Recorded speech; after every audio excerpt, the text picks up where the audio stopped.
What's going on? What's crack-a-lackin', my peoples? How you doing? I'm Jerry Quickly, and this is happening. Couldn't be happy you're joining us today. And right now, we're going to talk about what's going on across this landscape, this crazy-ass landscape of the Trump administration. Paul Manafort, a former Trump campaign manager and notorious international career criminal, has decided he's going to abandon his plea deal with the one and only Paul, wait for it, Paul Mueller. Yes. Mueller has ended Paul Manafort's plea deal, but that's not all that's happened today. In addition to Paul Manafort having its plea deal killed by the Department of Justice, which in all likelihood means he'll spend the rest of his life in prison. He's going to rot in prison. 70-year-old man choosing to rot in prison. In addition to that happening, it was revealed by The Guardian today that Paul Manafort had 3 separate, private, secret meetings at the Ecuadorian consulate in London with Julian Assange of WikiLeaks. That's right. Bing bong. Is this mic on? Paul Manafort had secret meetings with Julian Assange at the Ecuadorian embassy in London. Now, not only did Paul Manafort have these secret meetings with Julian Assange, the Ecuadorian intel agency has remarked and listed that there were Russians involved in 2 of the previous meetings in 2013 and potentially 2015.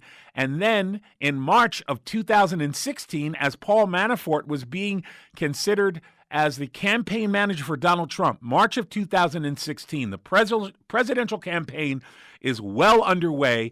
Donald Trump had a substantial amount of delegates pledged to him, but it was by no means clear in March of 2016 that Donald Trump would ultimately be the Republican nominee for the presidency. Donald Trump was struggling to become the nominee, and as a result, hired Paul Manafort.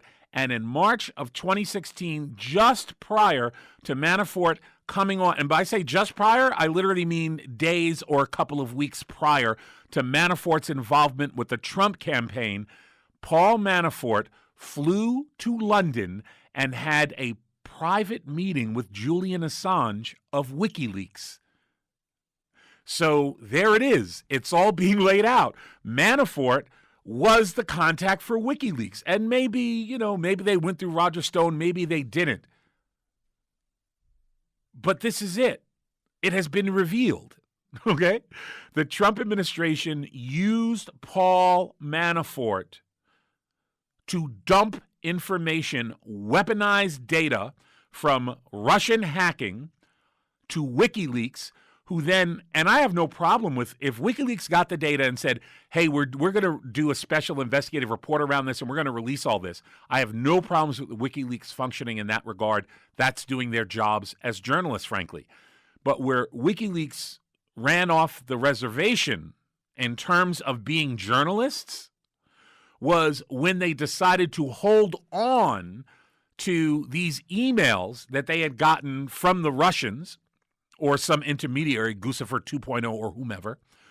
But these Russian-provided, Russian-facilitated, hacked emails from the Democrats, Julian Assange decided to hold on to these hacked emails so that he could release them in October for the October surprise, where the emails would do the most damage possible against Hillary Clinton. Now, if you listen to the show, you know I'm no fan of Clinton. I've never voted for her, and I can't bring myself to vote for her. I am no fan of Hillary Ross Clinton. That doesn't change the fact that Julian Assange is not a journalist. When you hold back your data, you hold back your content, you hold back your sources, you hold back everything, and you intentionally, not because it happened by happenstance, but you intentionally time the release of the data to create maximum political damage for the person and campaign this data is about. Julian Assange, that's not journalism. That's you being political, using hacked, stolen information from the Russians for whatever reason you decided you wanted to do that. But that's not journalism. That's you holding data and punishing someone you perceive to be a political enemy. Also, Manafort met with the incoming new president of Ecuador 2 years ago. Why is Manafort meeting with the incoming president of Ecuador, if not to strike a deal for Julian Assange and Assange's cooperation? Wow. So much going on in the world. We're taking your calls here at 818-985-5735. That's 818-985-KPFK. I'm Jerry Quickly. This is happening. I really want to hear this clip from Fox News, Andrew Napolitano. And in this clip, Andrew Napolitano talks about how Manafort's plea deal is 175 pages long.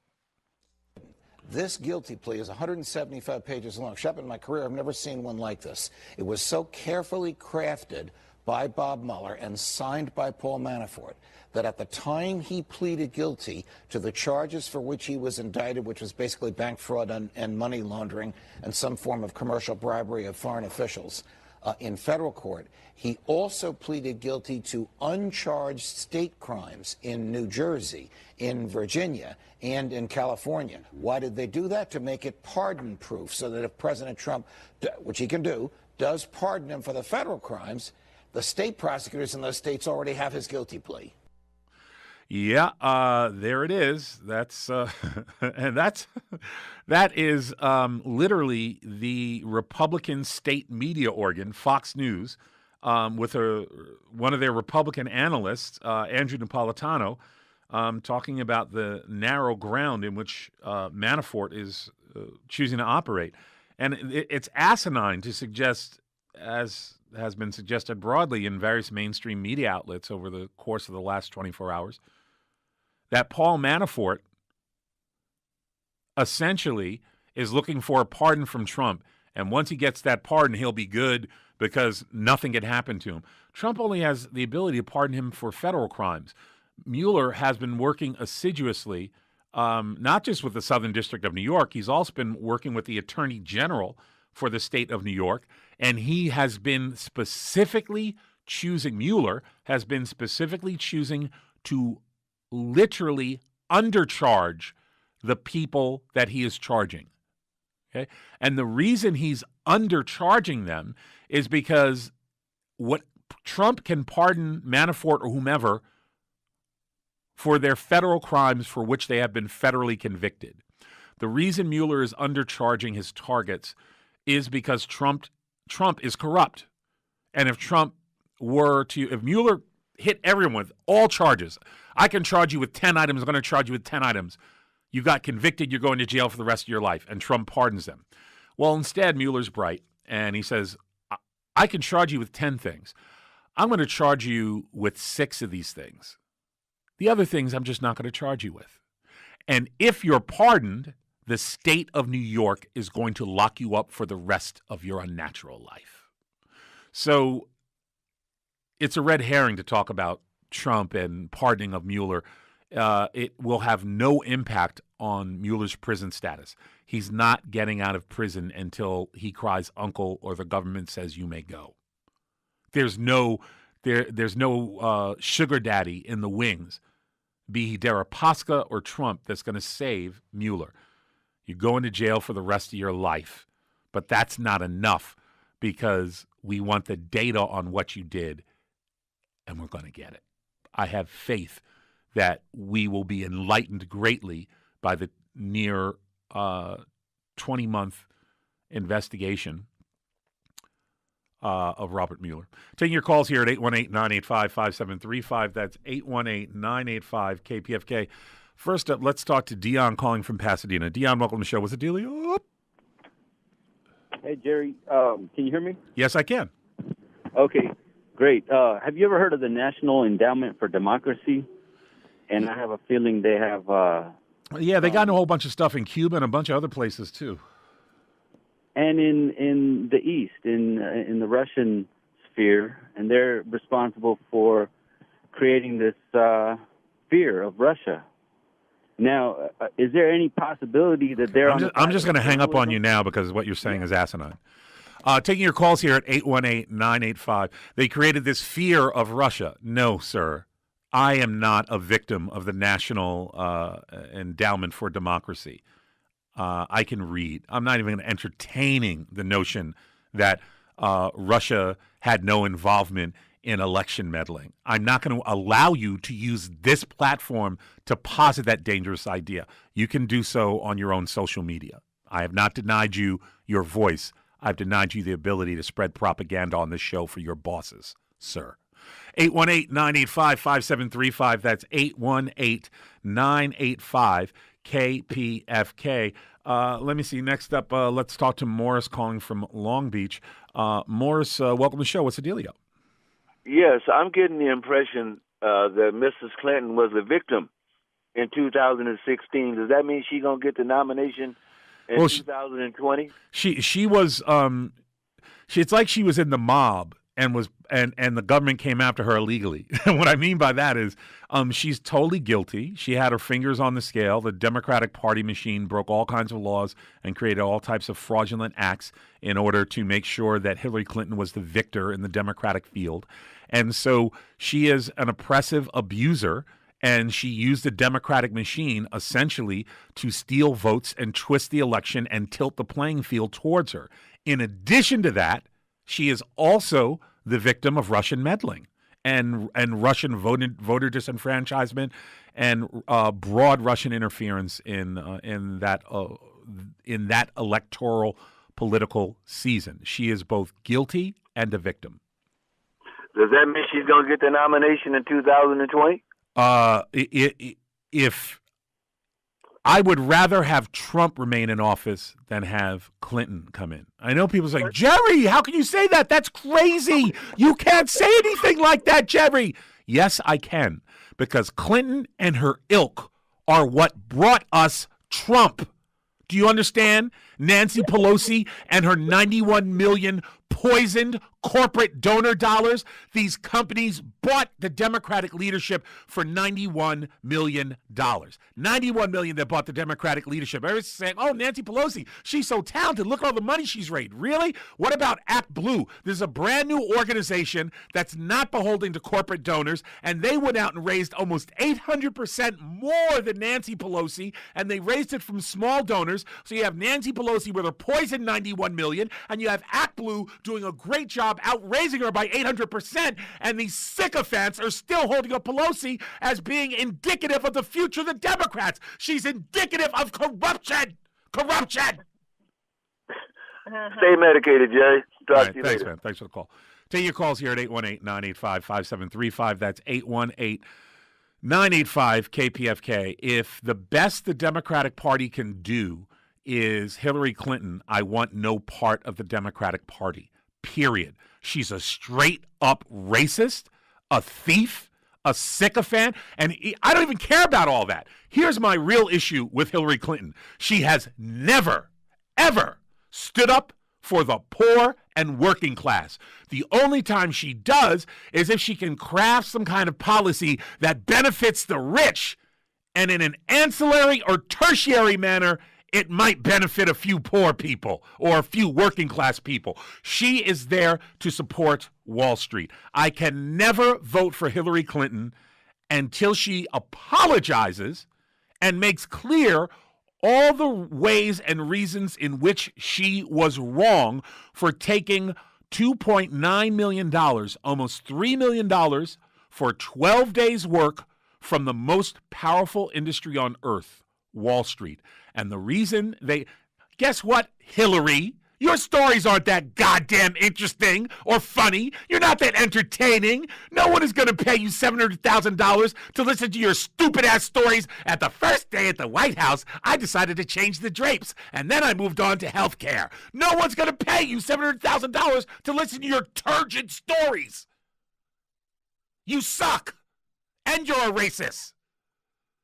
People paid you $700,000 a pop so that if you were elevated to the office of president and one of those people from one of those firms on Wall Street called you and said, hey, Hillary, hey, what's up, Hill girl? Me and the boys, we got a little problem with this tax thing you're contemplating about in the New York Times. So here's what I'm thinking. Don't.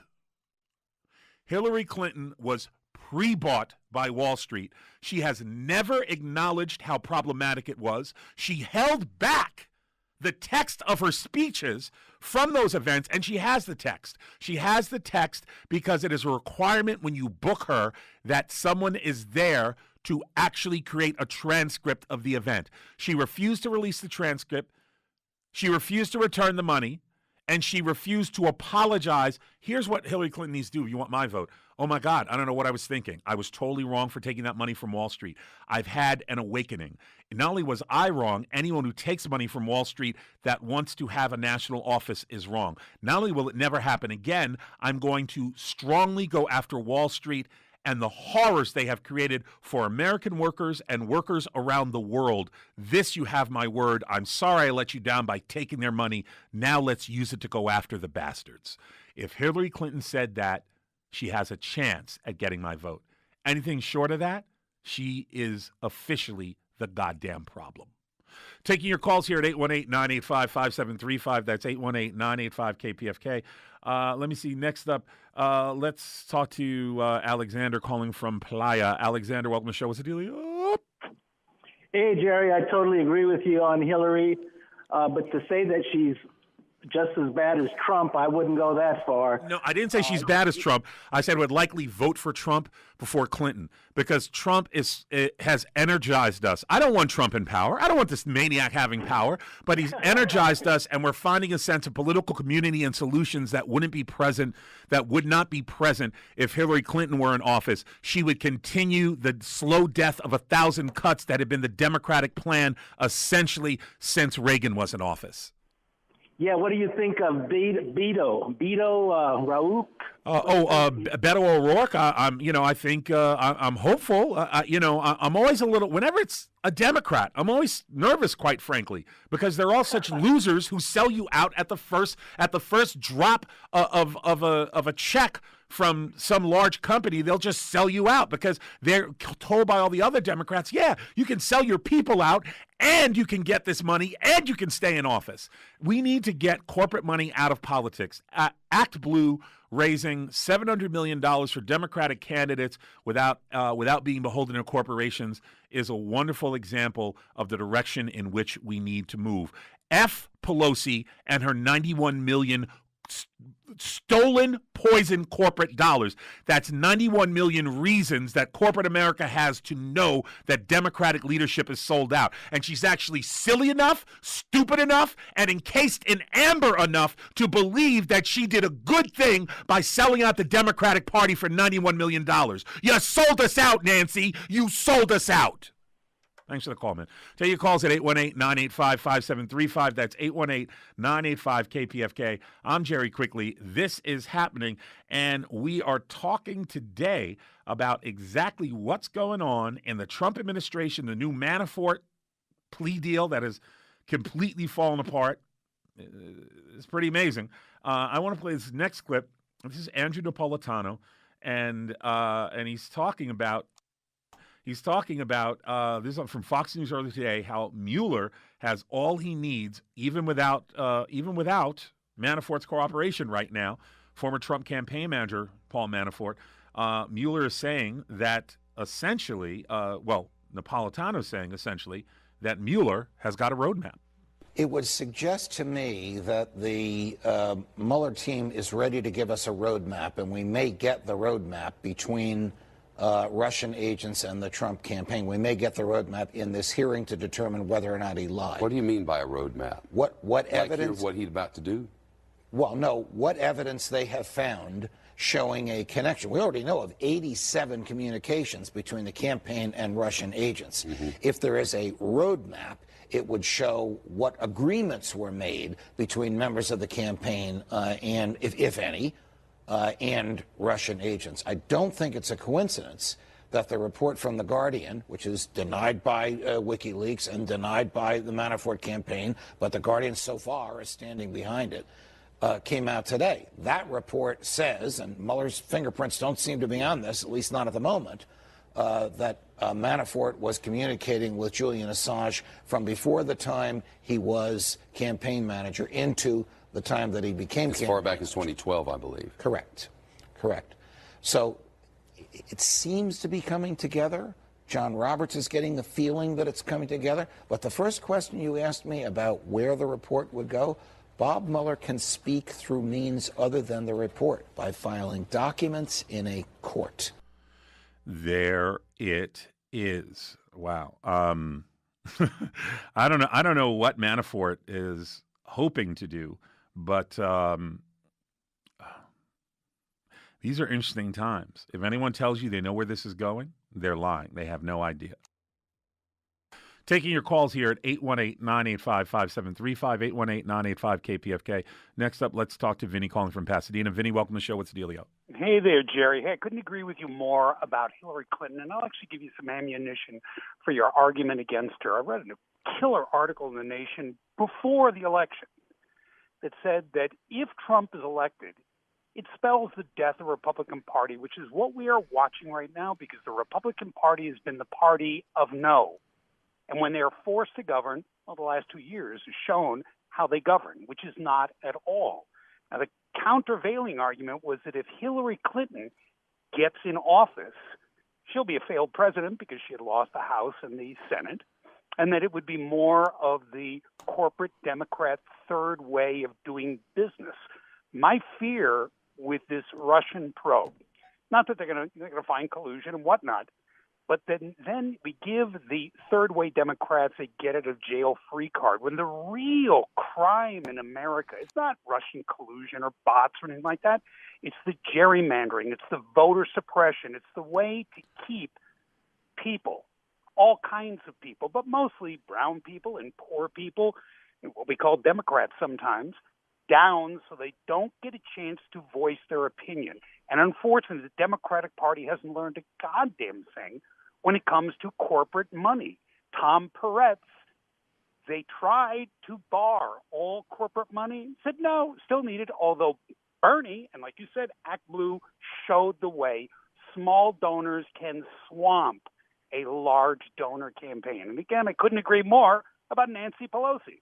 She's literally crowing about how she should be the leader because look at the great fundraising she did. She raised $91 million for Democratic candidates. She sold out the Democratic Party for the cheap rock bottom price of $91 million for a 2-year sellout. That's $45 million that the Democratic Party was sold out for $45 million a year for companies that combined literally take in hundreds of billions of dollars per year and for hundreds of billions with a B. And for $45 million, they get to buy the Democratic Party. And Nancy Pelosi is so encased in amber like a goddamn Jurassic period mosquito that she's stupid enough to claim victory by selling out the Democratic Party for $91 million. That's the cancer on the Democratic Party right there. I couldn't have said it better myself. Those corporations don't care who wins. They just want to own who wins. Exactly. Thanks for the call, buddy. Appreciate hearing from you. Taking your calls here at 818-985-5735. That's 818-985-KPFK. Also have some tape I want to get to a little bit of a couple of North Carolina high school students. You'd think that this was a sketch from the Dave Chappelle show, but it's just a couple of sad, racist high school students, talking ish. Let me see. Next up, we're taking your calls here at 818-985-5735. Again, I'm Jerry Quickly. This is happening. And I want to remind you that you can follow us online by going to YouTube. Just search for Jerry Quickly and click on subscribe. And every time we post a new video, we post new videos every day. We'll send you a little notification. And I like to have conversations with y'all all there. Lots of feedback yesterday about the missionary.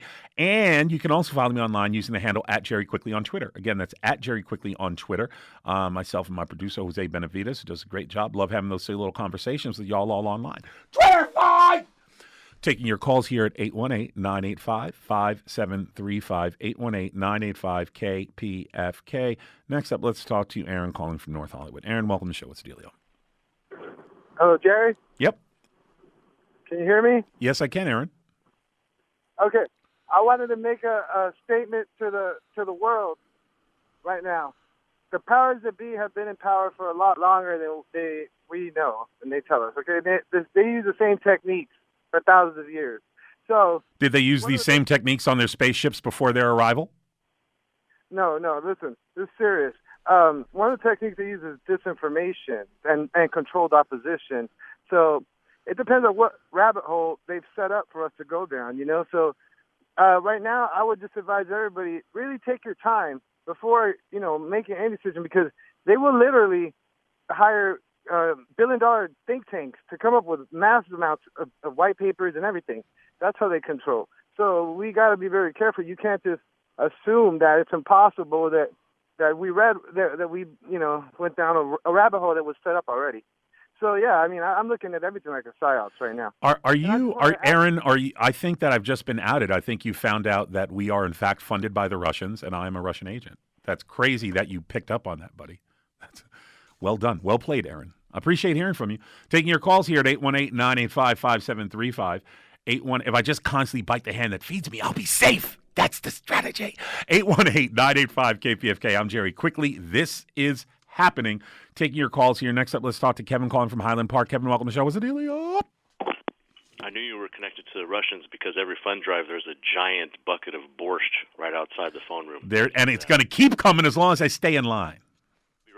I'll be right down there. No, just wanted to say, I agree with you. Hillary Clinton as president continues that slow death and continues apathy towards politics, whereas when you have someone like Trump in office, it forces people to make that decision or die and get out there and be active. So I thank you for that. I agree with you. Evolve or die.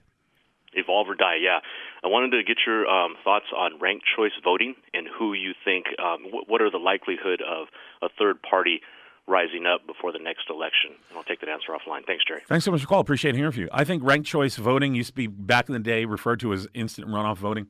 I think that presents the greatest opportunity for the conversion of American political democracy to more accurately reflect a democracy. I think ranked choice voting is a part of the Holy Grail that we need to move forward. The central part of the Holy Grail is connected, angry people in the streets. Not angry, just breaking stuff. You got to be in the streets for politics.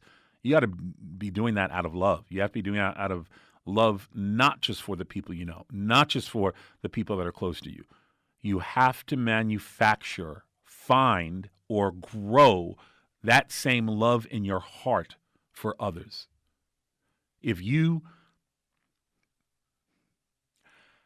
How do you look at a Honduran woman struggling in her 20s, holding a child in diapers, and another child she's dragging by the forearm to escape being gassed?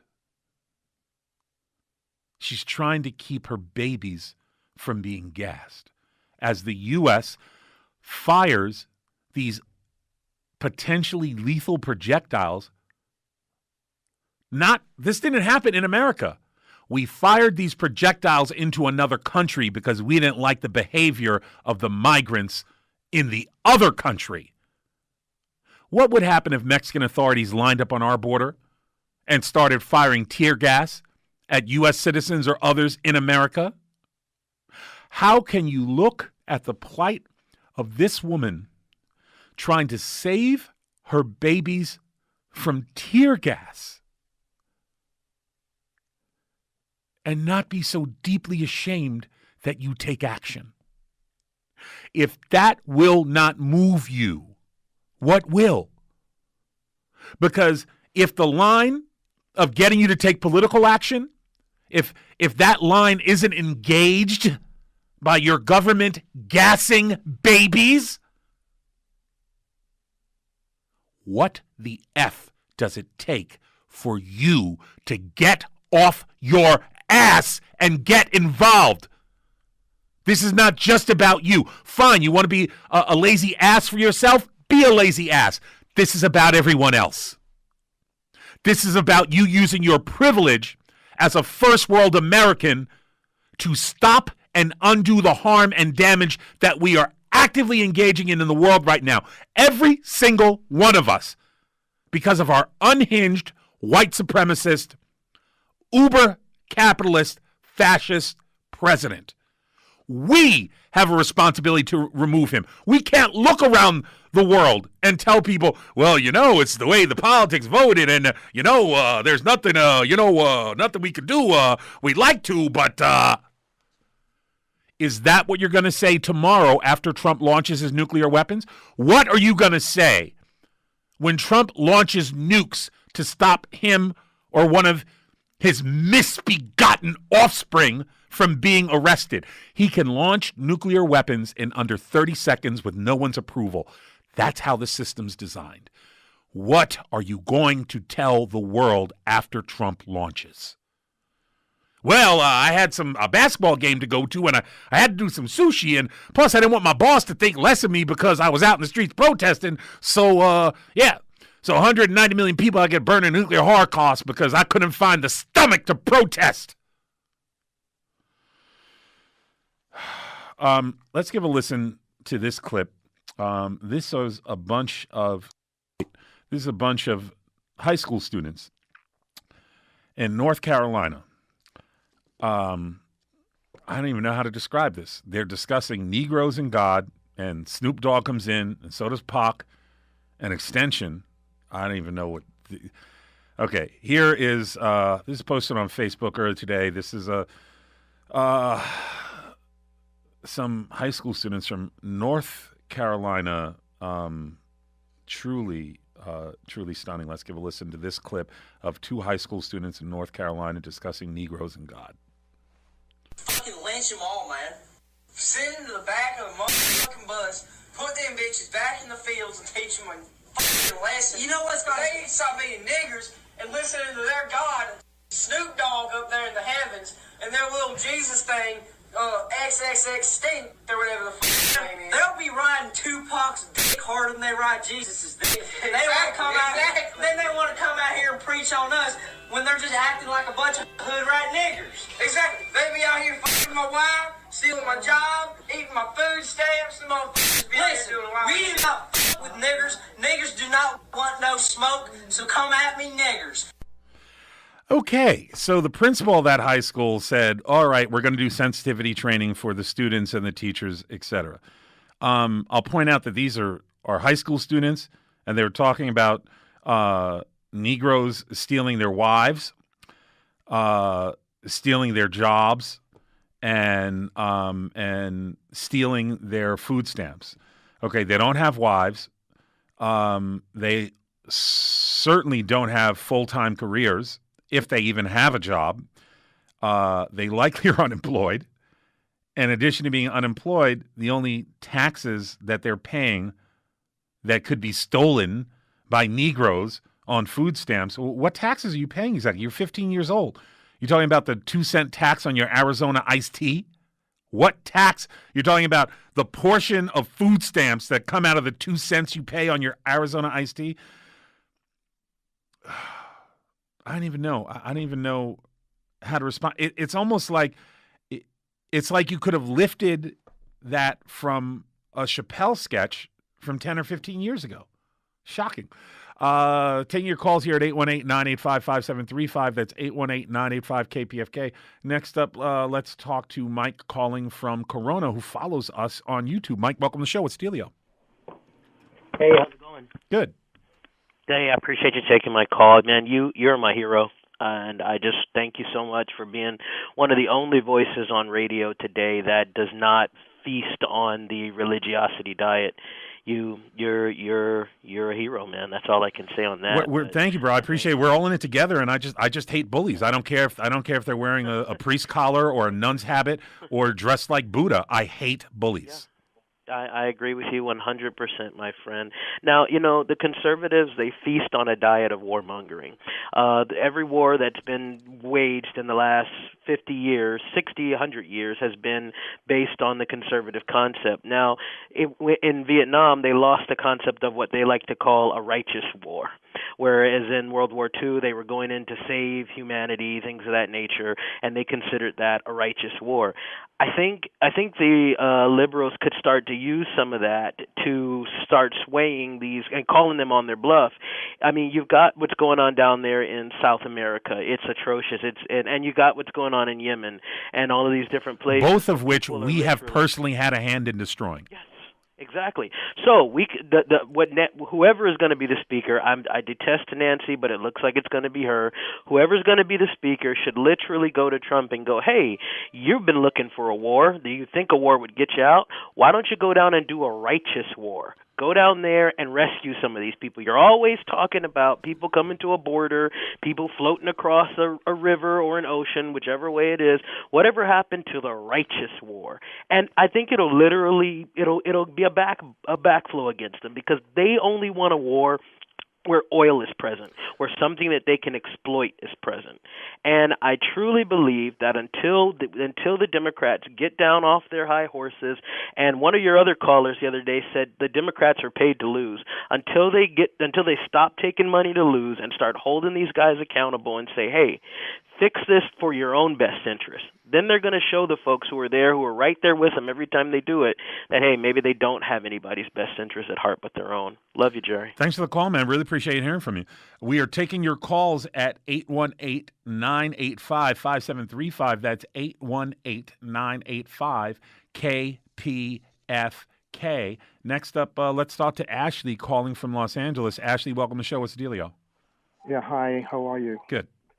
Oh, good. Okay, so I listened to you, and I'm impressed. You've got a lot of energy, and a couple of things I wanted to ask because I wasn't sure you were talking about this next election coming up with Hillary Clinton. Are you saying that she's running again? Well, she hasn't said that she's running or that she wants to run. The only thing that has been said is they asked her about it, and she said, well, no, I don't want to run, but of course I'd like to be president. And I think that she's still experiencing the bitterness of having this election stolen from her. But that bitterness should be tempered by the fact that she tried to steal this election. You understand? She just looks at what was stolen from her, not the fact that she defrauded every single member of the Democratic Party who was interested in having a level playing field and voting for the candidate of their choice. When Donna Brazile decided to hand Hillary Clinton the notes and questions from the debates, when their thumbs were caught on the scale, all the crap they pulled in California around Bernie Sanders. And let me be clear, this is not about Bernie Sanders. This is about Hillary Clinton being such an integral part of the Democratic machine that they collapsed and consolidated around her, committed felony fraud in order to make sure that this unelectable candidate, the most unelectable Democrat literally since Dukakis riding around that tank in that stupid goddamn Snoopy hat, the most unelectable Democrat in modern history. They had to make sure they did everything they could to put her in the front of the pack. And what happened? Well, she's worthless. Yeah. She lost against a rapist like Trump. She is worthless. She was exactly the wrong candidate to go up against Trump. And the Democrats foisted us on her. I will not forgive the Democratic leadership that did this, and I will not forgive Hillary Clinton for accepting their facilitation of fraud. I agree. Actually, you're preaching to the choir. Sorry. I actually, on Facebook, had people upset with me because I talked exactly like what you were saying. I'm from London, England originally, but I've been here many years, and I'm a black person, and people on the phone, they cannot tell normally. So, a lot of people didn't want to have anything to do with me because I didn't vote for Hillary Clinton, and I told them the whole story because I did my own research and found that Bill Clinton was the one responsible for putting all the black people in jail for marijuana only for 3 strikes. And then later on he cried and apologized, but it's too late. All of these people, they had families, they had daughters, sons, wives, and put in jail for life. I mean, he's done that. If she was a good person, she would stop him from doing a lot of the bad things that he did. And she has. I mean, I know more about her, and I can't talk about on the phone. But I mean, I'm telling you, She is the one responsible for where we are today. If she did not steal by taking so many people before the primary, and she was ahead before the primary, and he nearly caught up with her, and they wanted to make sure that he didn't. But Donald Trump did not want anything of Bernie Sanders because he knew that Bernie Sanders would have cleaned the floor with Trump. Cleaned it up. He would have cleaned it up. So he kept saying, and this is what I don't understand. He kept saying, do you know what? I can't wait to get Hillary. I can't wait, because he wanted her. He baited the Democratic Party to put her, and all these women who thought that she was a great woman and she did that. She was, first of all, a Republican for a long time. She only became a Democrat just to be able to be with Bill Clinton. So all of these people do not know that's the bad thing about America is people are not knowledgeable. I mean, You're right about that. They're not. And okay, but one of the point I wanted to point out, I think you're on the right thing with, we're talking about Donald Trump. But one thing I want to say, in terms of racism, you may not agree with me in this, but I'm telling you, the majority of problem for black people in America with racism is not with the white anymore. The white people started it, but they don't have to do it anymore. The Asians, the Russians, the Mexicans. I'm telling you, I'm an actor. I worked in Mexico. I know that Mexicans are very racist to dark people. Even their own dark people, they only become slaves, really, basically working in dirty places. All of the ones who have the best jobs are light skin. I'm just telling you. Basically, all the jobs, if you ever went to Koreatown, Chinatown, or you went to the Mexican, to any of the restaurants, anywhere, you will never see them hiring a black person in all of what I told you. Actually, you know what, Ashley, this is. I'm glad you brought that up, because we are starting. Sometimes mainstream news shows will have like a consumer corner where they take up your consumer complaints. Well, we're starting that up here on this show. Each week, we're having a racial consumer complaint. The first complaint we're going to be addressing is an all-you-can-eat shabu-shabu restaurant on the West Side. And believe me when I say they will remember this segment, because there's a great likelihood that when people find out how racist this restaurant is, that their business will suffer dramatically. If you have, everyone listening, Ashley and everybody else, have you been treated horribly in a way that was overtly racist in the area of Southern California or wherever? Currently, right now, let us know. We're going to do a background on the business. We'll look into it, and we'll see what we can do to bring their racism out into the light. Because most of these places that operate with these racist policies, not wanting black people in restaurants or making them feel unwelcome, or doing the same for people that are differently abled, or doing it for anyone from the LGBTQ community or anyone else, they literally exist on the principle that no one will know I said this to this particular nigger. They live on that principle that no one will expose them. Well, we're going to use this platform to expose racist businesses here in Los Angeles. And the first one is a restaurant on the West Side. More later in the week. Ashley, thank you so much for the call, brother. I appreciate hearing from you. We're taking your calls here at 818-985-5735. That's 818-985-KPFK. Yeah, don't forget, this is the This Is Happening Racist Consumer Corner. If you have been mistreated, abused, or treated in a way that was hostile or different because you are a person of color, or you are from another group that is getting the boot of the government and being oppressed in some way, tell me. Call me and let me know about that business. Now, I'm not guaranteeing you that we're going to do a show about it, but we promise that we'll run it down and we'll look into it. So Definitely call and let us know. 818-985-5735, 818-985-KPFK. You can also reach out online and tell me your stories on Twitter. You can reach me using the handle at Jerry Quickly on Twitter. Again, that's at Jerry Quickly on Twitter. Let's try to squeeze in one more call real quick. Next up, let's talk to Ruth calling from West L.A. Ruth, welcome to the show. What's the deal? 30 seconds or less. Okay, hey, you're wonderful. I went to the WikiLeaks website and bought a T-shirt the day that they outed Debbie Wasserman Schultz, and just thought it was great that she got caught. The terrible thing is that Nancy Pelosi is supporting her, re-election, which is just, craven. The other thing I wanted to say is it's this business of these high school students. They're like the new KKK, and it's very upsetting to hear that because that's, when they grow up, they'll get into even more racist mischief, which is... You hope responsible, loving adults will intercede and stop their slow descent into white supremacy. That's what you hope for, but you never know. Thank you so much for the call. I really appreciate hearing from you, sister. Thank y'all all. Thank you all so much for helping me pilot this rocket ship out of this swamp filled with racism into something better as we leverage a new, better, newer, better future for ourselves. If you want to follow me online, you can using the handle at Jerry Quickly on Twitter. Again, that's at Jerry Quickly on Twitter. And please sign up for our YouTube channel. This video that this show you're listening to right now is going to be posted just in the next couple hours. You can also check us out.